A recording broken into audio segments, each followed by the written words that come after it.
Très heureuse de vous retrouver dans ce bulletin d'information, fidèles téléspectateurs. Bonjour et bienvenue sur Excellence TV. Le Premier ministre, chef du gouvernement, le général de division Abdoulaye Meiga, a présidé le samedi 25 juillet 2026 au Palais des Pionniers la cérémonie officielle de lancement de la 32e édition de la campagne nationale de reboisement au nom de son Excellence le général d'armée Assimi Goïta, président de la transition, chef de l'État. Placé sous le thème « La jeunesse au cœur de la citoyenneté environnementale pour un Mali plus vert et plus résilient », cette campagne réaffirme l'engagement des autorités maliennes et de leurs partenaires à faire de la protection de l'environnement un levier majeur du développement durable et de la résilience face au changement climatique. À cette occasion, Mme Doumbia Mariam Tangara, ministre de l'Environnement, de l'Assainissement et du Développement durable, a indiqué que 1 244 164 arbres avaient été plantés en 2025. Elle a annoncé l'objectif de plus de 20 millions d'arbres à mettre en terre d'ici la fin de l'année 2026. Une remise symbolique de plans a également été effectuée au profit des responsables des fêtières, d'autorités traditionnelles et religieuses, d'organisations de la société civile et des secteurs privés. Au nom des partenaires techniques et financiers, la représentante résidente du PNUD au Mali, Evelyne Bamba, a renouvelé l'engagement de son institution à accompagner le gouvernement dans les actions de restauration des terres et des luttes contre la désertification. Après avoir procédé à la mise en terre du premier plan, le Premier ministre a rappelé que la préservation des ressources naturelles constitue un pilier de la vision du président de la transition pour un Mali souverain, résilient et responsable. Reprenant le slogan de cette édition, un arbre pour chacun, un Mali vert pour tous. Il a invité la population à s'investir pleinement dans le reboisement tout en insistant sur l'importance de l'entretien des arbres plantés afin de garantir le succès de cette ambitieuse campagne.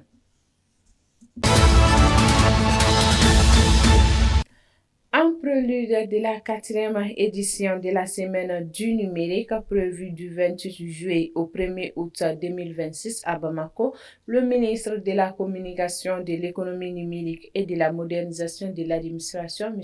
Alhamdou Ag-Iliana, a accueilli à l'aéroport international président Modibo Keïta Sénou son homologue burkinabé Aminata Zerbo Sabane, ministre de la Transition digitale, des Postes et des Communications électroniques.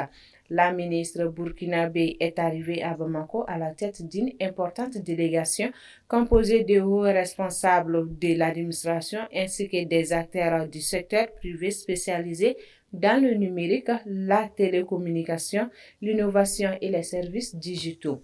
Cette forte participation traduit l'intérêt régional suscité par la Semaine du numérique et confirme la volonté du Mali et du Burkina Faso de renforcer leur coopération dans les domaines de la transformation digitale, de l'innovation et de la modernisation de l'administration. Elle s'inscrit également dans la dynamique d'intégration de la Confédération des États du Sahel, AES, à travers la promotion des projets numériques communs et le partage d'expériences entre les États membres. Sur un tout autre registre, le complexe de formation professionnelle Mohamed V de Sébenikoro a accueilli le vendredi 24 juillet 2026 une visite de haut niveau conduite par le ministre marocain des Affaires étrangères, de la coopération africaine et des Marocains résidant à l'étranger, Nazer Bourita, et son homologue malien, M. Abdoulaye Diop, en présence de Mme Oumou Salsek, ministre de l'Entrepreneuriat national, de l'Emploi et de la formation professionnelle, effectuée en présence des ambassadeurs du Mali et du Maroc, ainsi que des membres des cabinets ministériels des deux pays. Cette visite a permis à la délégation de découvrir les différents plateaux techniques du complexe dédiés notamment aux métiers du BTP, de l'hôtellerie, du tourisme et de la restauration couvrant 21 filières de formation.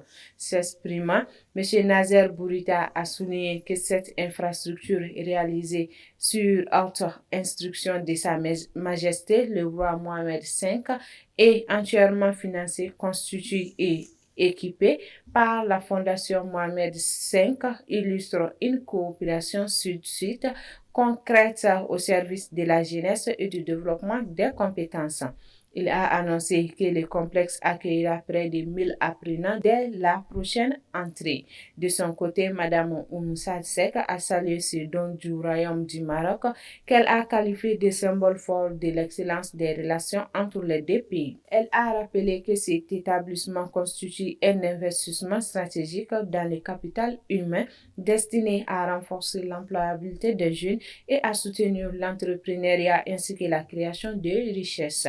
Madame Oumoussa Sek a également rendu hommage aux efforts du chef de la diplomatie malienne, M. Abdoulaye Diop, dans le renforcement de la coopération entre Bamako et Rabat. Elle a réaffirmé que sous l'impulsion du président de la transition, son Excellence le général d'armée Assimi Goïta, le développement des compétences, la formation professionnelle et l'emploi des jeunes demeurent des priorités du gouvernement. À travers cette visite, le Mali et le Maroc réaffirment leur volonté commune de faire de la formation professionnelle un levier essentiel du développement économique, de la création d'emplois et de l'épanouissement de la jeunesse. Parlons de culture à présent. La ville de Tombouctou a célébré le 25 et 26 juillet 2026 le 600 anniversaire de la mosquée de Sankoré sous le haut patronage du président de la transition, son Excellence le général d'armée Assimi Goïta. Placé sous le thème Sankoré 600 ans d'un rayonnement culturel du Mali, cette commémoration a mis en lumière l'héritage historique, spirituel et intellectuel de ce haut lieu du savoir. La conférence inaugurale s'est tenue à l'Institut des hautes études et des recherches islamiques Ahmed Baba de Tombouctou sous la présidence du ministre de l'Artisanat et de la Culture, de l'Industrie hôtelière et du Tourisme, M. Mahmoud Dafé, représenté par son chef de cabinet Dr Salia Malé, en présence du directeur national du patrimoine culturel Moulay Koulibaly. Initié par l'Association des ressortissants et sympathisants pour le développement du cercle de Tombouctou, en partenariat avec plusieurs départements ministériels et l'UNESCO, la célébration a été marquée par le crépissage traditionnel de la mosquée, des remises de dons aux maçons ainsi que de diverses activités culturelles et patrimoine.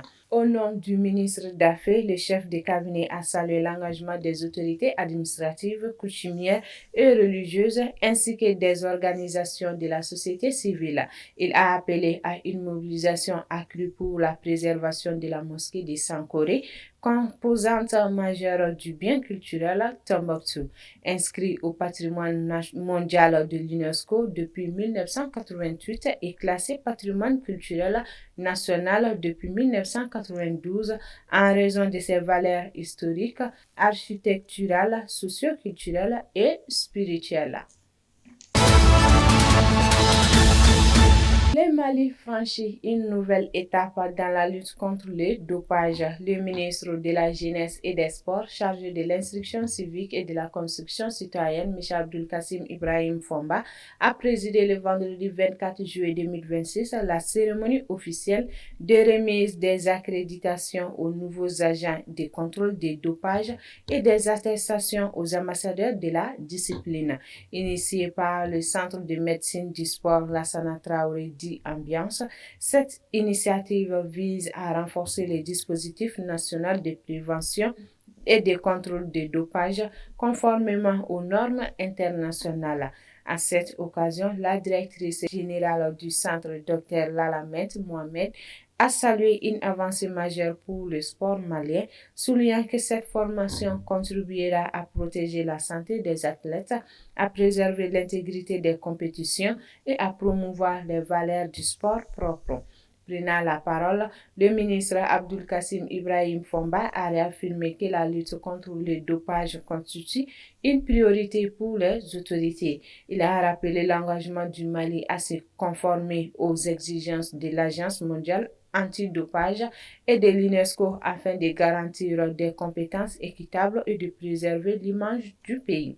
S'adressant aux nouveaux agents de contrôle, le ministre les a invités à faire preuve d'impartialité, de professionnalisme, de discrétion et de courage dans l'exercice de leur mission.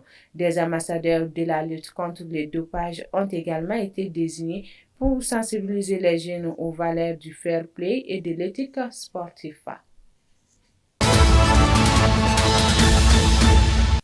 Et voilà, c'est tout pour ce bulletin d'information. Merci à vous de l'avoir suivi. Excellent début de semaine à tous.